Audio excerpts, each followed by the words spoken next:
Bismillahirrahmanirrahim. Assalamualaikum warahmatullahi wabarakatuh. Alhamdulillahi wa kafa, wassalatu wassalamu ala rasulil mustafa wa ala alihi wa ashabihi ahlut tuqa wal wafa. Ma'asyiral muslimin rahimakumullah. Salah satu prinsip agama adalah tidak ada kebaikan yang tidak ditunjukkan oleh Islam dan tidak ada keburukan melainkan pasti juga dibuka oleh Islam. Artinya semua kebaikan yang ada Islam pasti mendukung, dan semua keburukan yang ada pasti Islam mencegah. Nah, puasa itu adalah dari sisi ketakwaan jelas, tapi dari sisi yang lain puasa itu juga membentuk bagaimana manusia itu menjadi orang-orang yang kuat, orang-orang yang sehat. Dan itu kita lihat bagaimana Rasulullah SAW, orang yang paling rajin puasa, itu adalah orang yang paling sehat dan hampir nggak pernah Rasulullah SAW itu sakit. Termasuk juga para sahabat yang lain. Nah, ada beberapa panduan yang perlu kita perhatikan selama Ramadan, agar jangan sampai dengan Ramadan itu kita hanya fokus meninggalkan makan minum dari terbitnya fajar sampai tenggelamnya matahari, itu kemudian kita tidak tertata hidup kita. Karena sebenarnya salah satu tujuan puasa itu adalah membentuk pribadi yang disiplin. Maka dari sisi kesehatan ada beberapa hal yang harus kita perhatikan. Mulai yang pertama adalah aktivitas. Jadi perhatikan aktivitas. Kalau kita tahu bagaimana Rasulullah menghabiskan waktu, maka kita tinggal copy paste saja. Ya, tinggal copy paste saja. Rasulullah SAW selama terutama di Madinah, itu Rasulullah itu punya rutinitas keseharian, terutama ketika beliau di Madinah. Tapi ketika beliau sedang pergi ke Mekah atau ada perang dan seterusnya, itu beda. Tapi secara rutinitas Rasulullah itu punya amalan semacam 24 jam. Dan itu kalau kita tahu kemudian kita amalkan, ya insya Allah itu akan membentuk pribadi yang baik. Secara singkat misalnya Rasulullah itu bangun tengah malam atau sepertiga malam terakhir. Kemudian setelah itu Rasulullah qiyamul lail. Ya, kita salat tahajud namanya. Kemudian setelah itu Rasulullah istirahat sejenak. Ya, istirahat sejenak. Kemudian setelah itu Rasulullah SAW salat subuh. Kemudian setelah itu Rasulullah duduk sampai terbit matahari, kemudian sholat 2 rakaat, kemudian pulang. Habis itu kemudian Rasulullah ngajar. Dari waktu duha sampai zuhur. Sebelum zuhur kurang lebih 20 menit beliau istirahat, tidur. Kemudian ba'da zuhur Rasulullah kadang-kadang melanjutkan ngajar. Ya, kadang-kadang Rasulullah pergi ke pasar, kadang-kadang memenuhi kebutuhan rumah tangga. Kemudian datang asar. Ba'da asar Rasulullah kumpul bersama keluarga. Kemudian maghrib juga kumpul bersama keluarga. Ini artinya kalau ini kita bawa ke dalam keseharian, berarti orang kita selama Ramadan itu mulai dari pagi itu kita subuh ke masjid. Kemudian ba'da subuh itu bisa langsung pulang atau di masjid untuk tilawah Quran. Nah, setelah itu kita sholat isyraq, kemudian kita pulang siap-siap untuk kerja. Kemudian sampai sore. Pada asar kita kumpul bersama keluarga, kemudian habis itu kita kumpul untuk buka bersama. Habis itu salat maghrib, kemudian mungkin lanjutkan makan, sebelum salat isya kita tilawah Quran, salat isya, kemudian kita salat tarawih, habis itu istirahat. Nah, kadang-kadang ada hal-hal yang mengganggu dalam berpuasa ini, sehingga kita ini tidak memperhatikan aspek dari sisi kesehatan. Yang sering salah itu apa? Satu, pola makan.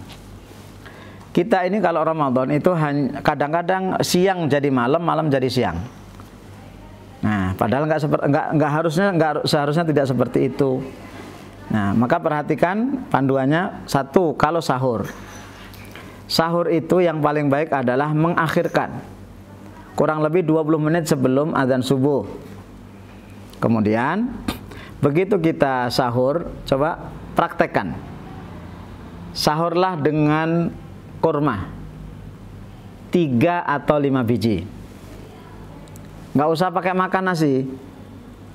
Ya, dicoba dulu. Jangan nggak kuat saat dicoba dulu. Apa-apa itu harus dicoba. Sahur pakai kurma 5 atau 3 biji. Kalau nggak bisa, itu kurmanya di malamnya direndam pakai air panas. Nanti begitu menjelang subuh udah dingin, tinggal diminum. 3 biji nggak usah pakai nasi. Kemudian setelah itu minum, dan minumnya air hangat atau paling tidak air tawar biasa. Jangan air dingin, apalagi pagi-pagi. Kemudian setelah itu kita gosok gigi. Nah, ini poin pertama yang perlu diperhatikan. Insya Allah kalau kita sahur pakai kurma air hangat, nanti perhatikan dampaknya luar biasa. 1, habis subuh insya Allah nggak ngantuk. Ya. Kemudian yang kedua, suara tetap ada, nggak serak-serak. Kemudian nanti aktivitas pun nggak begitu ngantuk sebelum atau sudah zuhur. Jadi yang diperhatikan adalah ketika sahur. Kemudian yang kedua, siang kalau ada waktu bisa qailulah, tidur sebentar, barang setengah jam atau seperempat jam. Kemudian begitu sore, begitu buka puasa, sama seperti sahur. Begitu adzan maghrib, dipastikan sudah adzan, maka kita minum. Ya, kemudian makan kurma 3 atau 5. Baik. Kemudian kalau memang harus makan, ya makan tapi nggak usah banyak-banyak. Nah, kemudian ini yang suka gangguan adalah kita kebanyakan makan yang berminyak. Goreng-gorengan ditambah dengan minum yang dingin, es. Tanyalah kepada para ahli makanan, baik enggak makanan yang berminyak itu disiram dengan es? Habis makan mie ayam, habis makan bakso panas, seger, minum es teh, minum es jeruk, itu secara kesehatan tidak baik. Mau nanti perut bingung kita. Maka coba selama Ramadan ini aja dulu diperhatikan aspek itu. Ya bolehlah makan gorengan dikit-dikit boleh, tapi jangan sampai itu tiap hari kemudian ditambah dengan es dan seterusnya. Kemudian setelah itu jangan terlalu kenyang. Barulah kemudian kita beraktivitas. Ya, beraktivitas ke masjid, kalau tidak terlalu jauh itu kita jalan. Karena jalan itu adalah olahraga terbaik. Rasulullah SAW itu terbiasa jalan. Ya, beliau kalau hari Sabtu itu dari Madinah ke arah timur, ke arah tenggara, itu di sana ada kurang lebih 5 kilo, itu ada Masjid Quba. Kemudian sholat, kemudian beliau balik lagi. Kemudian juga Rasulullah SAW itu juga berserta beberapa sahabat itu naik gunung Uhud. Jalan, naik gunung Uhud tinggi. Maka faktor kesehatan yang perlu diperhatikan adalah masalah jalan. Itu kalau masjidnya tidak terlalu jauh, diajaklah anak-anaknya sambil ngobrol, itu jalan ke masjid, itu sekaligus olahraga. Kemudian ketika buka puasa itu jangan langsung terlalu kenyang, karena kalau terlalu kenyang itu nanti pertama ibadah itu akan terasa berat, apalagi sholat maghrib, sholat isya, dan sholat tarawih. Kemudian yang kedua adalah tilawah Quran. Nah, kemudian setelah itu kaum muslimin yang dirahmati oleh Allah Subhanahu wa taala, kita istirahat, dan ini juga panduan, jangan makan habis itu tidur. Ya, jangan makan habis itu tidur. Tunggu beberapa saat, taruhlah 10-15 menit, ya, kemudian kita duduk atau aktivitas tilawah Quran, barulah kemudian istirahat. Begitu habis tarawih kita istirahat, nanti kita tengah malam kita bangun. Itu setelah bangun kita lakukan namanya siwak. Jadi duduk, ikuti Rasulullah. Rasulullah itu kalau bangun malam, beliau duduk sebentar sambil membaca doa. Ya, doanya ada 3, itu Imam Nawawi mengumpulkan di dalam kitabnya Al-Adhkar. Pertama, alhamdulillahilladzi ahyana ba'da ma amatana wa ilaihin nusyur. Kemudian yang kedua, alhamdulillahilladzi radda alayya ruhi wa afani fi badani wa adzina li bidzikrihi. Kemudian yang ketiga itu di akhir Ali Imran, inna fi khalqis samawati wal ardi wa ikhtilafil laili wan nahari la ayatil lil albab, dan seterusnya. Biar sirkulasi udara itu normal kembali. Habis itu kemudian ke kamar mandi. Nah, di kamar mandi yang perlu kita perhatikan adalah satu, siwak atau sikat gigi. Jadi Rasulullah SAW ngasih tahu, memberitahukan kepada kita, memandu kita, kalau sikat gigi itu yang baik itu adalah sesudah tidur. Kenapa? Manfaatnya kotoran ini hilang. Ya. Kemudian yang kedua, nanti kita qiyamul lail. Ketika qiyamul lail itu dalam hadis Abu Dawud, ketika kita qiyamul lail dan membaca Al-Quran, maka malaikat akan turun. Malaikat turun, kemudian ketika kita sholat malam, maka mulut malaikat itu nempel ke mulut kita. Kita tidak tahu. Ya, mulut nempel ke mulut kita. Begitu kita baca Al-Fatihah, baca surat, Al-Quran yang kita baca itu, yang keluar dari mulut kita itu masuk ke mulut malaikat itu.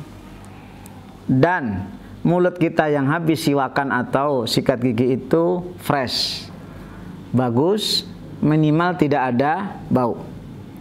Ingat sabda Rasulullah, innal malaika tata'adza mimma yata'adza minhu banu Adam.